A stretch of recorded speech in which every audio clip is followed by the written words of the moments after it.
kubeshya, mfite etaje, mfite n'ama etaje.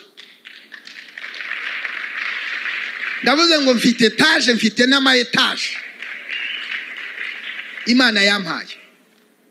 Ikimenyetso niyo ngiye kuzubaka quartier commerciale, nkimura umukira umwe n'igikari cye cyose, nkasenya nkamanura parking niveshesha tu hasi, imodoka ziparikamo, nkazamura nkageza hejuru, nkasumba bamakuza, nkandikaho ngo Yongwe House.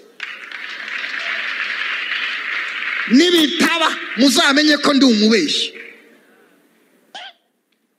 Nakirijwe mu itorero batubwira ngo nubwo wapfa nka Lazaro, imbwa zikurigata mu birenge, mu bisebe, ukajya mu ijuru nta kibazo. Batwubakana Kibagabaga, batwubakana Nyarutarama, batwubakana Kagugu, dusirimba mu rusengero twabwo ntabwo ari ibyacu. None turi kujya kubatura inyuma. Turazamura kwizera tubagurire mu cyamunara, tubimure basubiraho twabaye. Komera Imana amashyi mu izina rya Yesu.